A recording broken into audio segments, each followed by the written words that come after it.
الحمدللہ رب العالمین والعاقبۃ للمتقین والصلاۃ والسلام علی رسول الکریم اما بعد۔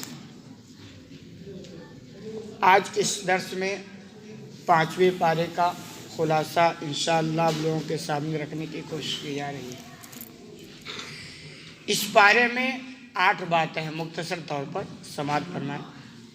خانہ داری کی تدابیر، یعنی گھر کا نظام کیسے سنبھالا جائے، اس کے تعلق سے بھی اس پارے میں عدل اور احسان، یعنی انصاف اور بھلائی کا بھی اس پارے کے اندر تذکرہ ہے۔ جہاد کی ترغیب، جانتے ہیں جہاد کسے کہتے ہیں، اس کی بھی ترغیب اس پارے کے اندر ہے۔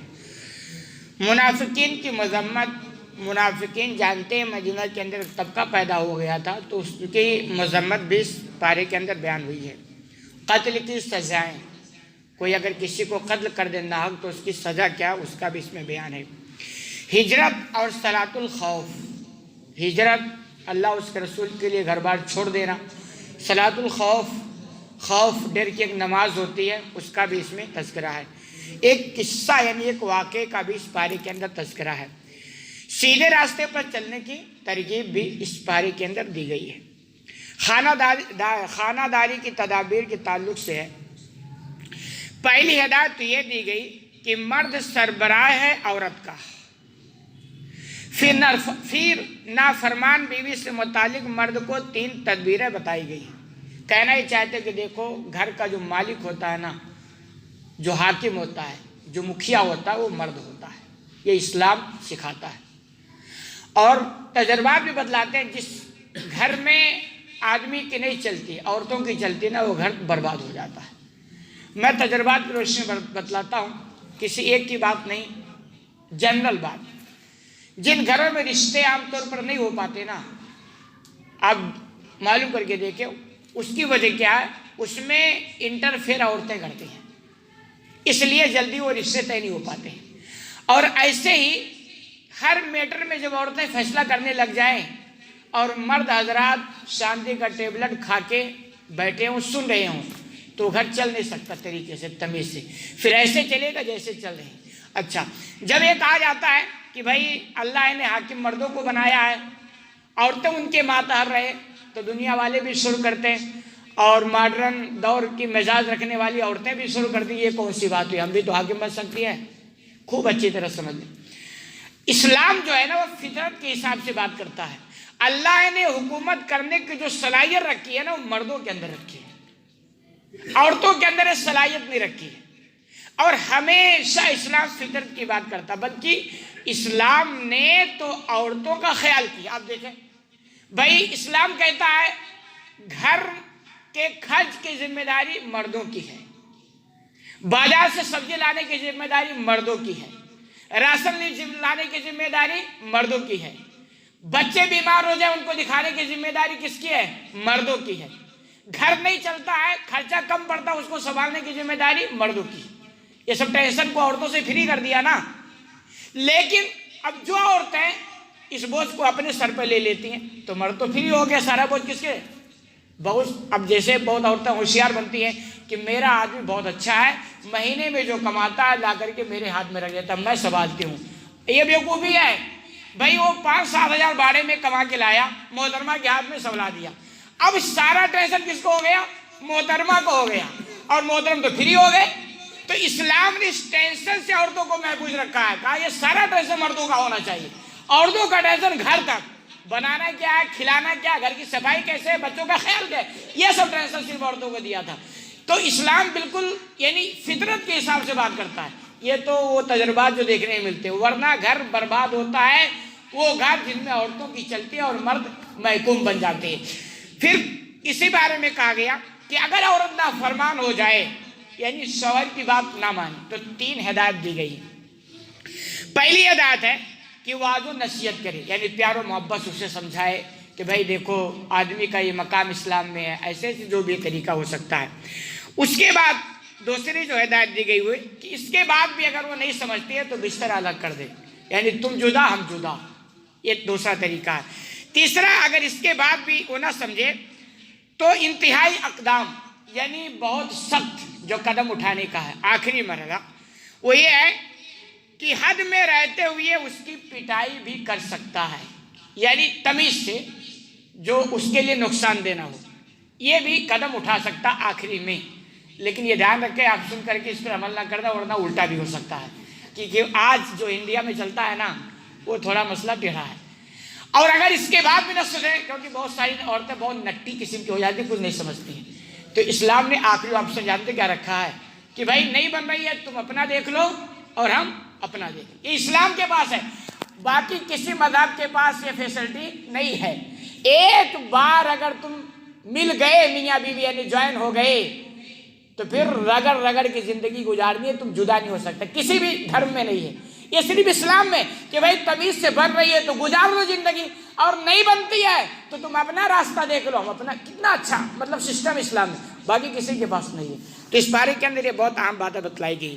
عدل و احسان کے تعلق سے عدل و احسان کا حکم دیا گیا تاکہ اجتماعی زندگی بھی درست ہو جائے، یعنی یہ کہ جو جس ذمہ داری پر ہے اس کی ذمہ داری کی عدل احسان، انصاف اور بھلائی یہ کرنا نہ چھوڑے.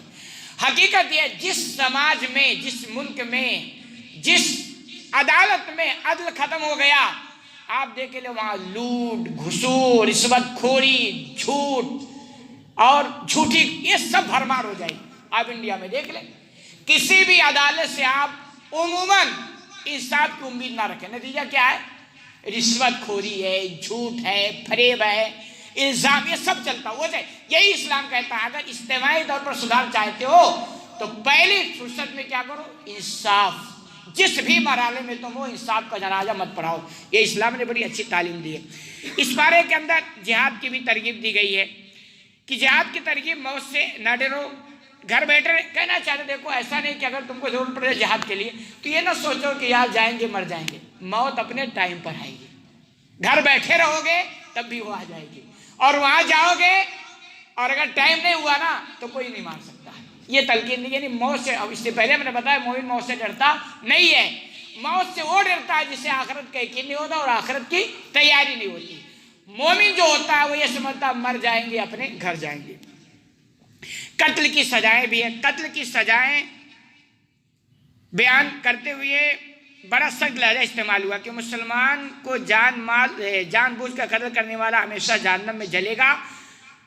مراد یہ ہے کہ ناجائز نہیں، اگر کسی نے کسی کو ناجائز طور پر قتل کر دیا اور یہ سمجھتا ہم دنیا میں بچ گئے. بہت بڑے تھے، بہت قسم کے ہے نا، فیصلہ دے دیا، جج کو خرید لیا، وکیل کو خرید لیا، یہ سب ہوتا ہے. تو اللہ کہتا ہے ایسا نہیں کہ دنیا میں بچ گئے تو بچ جاؤ گے، آخرت میں ہمیشہ جہنم کی آگ میں تمہیں جلنا پڑے گا. اسی طرح قصہ بھی ہے. کیا ایک شخص جو بظاہر مسلمان مگر در حقیقت منافق تھا، اس نے چوری کی اور الزام ایک یہودی پر لگا دیا. نبی صلی اللہ علیہ وسلم تک واقعہ پہنچا تو آپ صلی اللہ علیہ وسلم نے یہودی کے خلاف فیصلہ دینے ہی والے تھے کہ آیت نازل ہوئی اور اللہ تعالیٰ نے بتایا کہ جو چور جو مسلمان نما وہ منافق ہے. چنانچہ وہ چور مکہ کا بھاگا اور پھر کافر ہو گیا. کہنا چاہتے ہیں ایک منافق تھا، منافق جو اپنے آپ کو مسلمان کہتا تھا، اس نے چوری کیا لیکن الزام یہودی کے سر پہ رکھ دیا. آپ صلی اللہ علیہ وسلم کے سامنے فیصلہ آیا تو چونکہ اس زمانے میں مسلمان چوری نہیں کرتا تھا، جھوٹ نہیں بولتا تھا، بے ایمانی نہیں کرتا تھا، تو اب ظاہر سی بات اللہ کے رسول کہ یہ مسلمان یہ چوری کر نہیں سکتا، جھوٹ بول نہیں سکتا، تو آپ فیصلہ دینے والے تھے. اللہ نے کہا نہیں، یہ جو مسلمان بنانے حقیقت میں مسلمان ہے، لیکن آج یہ تصور نہیں ہے. آج مسلمان جھوٹا بھی ہے، چور بھی ہے، بے ایمان بھی ہے، رشوت خور، یعنی سب کچھ ہو سکتا، ممکن ہے. اس زمانے میں ممکن نہیں تھا. تو آپ مسلمان جو منافق اصل میں تھا، مسلمان بنا ہوا تھا، اس کے حق میں فیصلہ کرنے والے تھے. اللہ نے کہا نہیں، یہ حقیقت میں چور ہے اور یہ مسلمان نہیں، یہ منافق ہے جو مسلمان بنا پھرتا ہے. تو اللہ نے یہ آیت نازل کیا اور اس کے بعد پھر بتایا کہ یہ حقیقت میں منافق ہے، مسلمان نہیں ہے. پھر یہودی کے حق میں آپ نے فیصلہ دیا. سیدھے راستے پر چلنے کی ترغیب دی گئی کہ اسلام کا جو راستہ وہ بالکل سیدھا ہے. اور آپ نماز پڑھتے ہیں اس میں اہدنا الصراط المستقیم، ہمیشہ دعا کرتے ہیں پروردگار تو ہمیں سیدھے راستے پر چلا. تو سیدھے راستے پر چلنے میں بھلائی ہے اور اسی کی ترغیب دی گئی ہے. اسی طرح شیطان کی اطاعت سے بچو، وہ گمراہ کن ہے. ابو الانبیاء علیہ السلام کی اتباع کرو، عورتوں کے حقوق ادا کرو. یہ ساری باتیں اس بارے میں اندر ہے کہ آدم علیہ السلام، دیکھیے تمام انبیاء کا دین ایک رہا. دین مطلب کہ سب نے یہی دعوت دی کہ صرف اللہ کی بندگی کرو. تو اس میں تو اب ہر نبی کی اتباع ہو جائے گی نا کہ بھائی ہر نبی نے یہی دعوت دی ہے کہ صرف اللہ کی بندگی کرو. تو ہماری زندگی میں بندگی کس کی صرف آنی سے؟ صرف اللہ کی. شیطان سے بچنا ہے، کیونکہ آپ اللہ کی بندگی کرو گے شیطان بیچ میں کھڑا ہو جائے گا. اسی طرح آخری جو بات، منافقین کے لیے سخت عذاب ہے. یعنی منافق جو مدینہ کے اندر پیدا ہو گیا تھا نا، ان کو اللہ نے دھمکی دی ہے کہ تم بچ نہیں سکتے. منافقین اپنے آپ کو بہت ہوشیار سمجھتے تھے نا کہ بھئی ہم تو خوب مزے لیتے ہیں، جب موقع ملتا ہے مسلمانوں میں مل جاتے ہیں اور جب ان کا موقع ملتا ہے کافروں میں مل جاتے ہیں، دونوں طرف کے مزے لوٹتے ہیں. تو بہت ہوشیار. اللہ نے کہ ہوشیار نے بھی آج بھی دور دیکھا جو منافقوں کی صفات ہے، جھوٹ بولنا اور وعدہ خلافی کرنا. عمارت میں یہ جو موٹے موٹے یہ مسلمانوں کے اندر ہے. اور جتنا بڑا جو اس میں ماہر ہوتا ہے اس کا میں بہت ہوشیار ہوں، میں جب چاہتا ہوں جس کو چکما دے دیتا ہوں. لیکن یہ ہوشیاری نہیں، بیوقوفی ہے.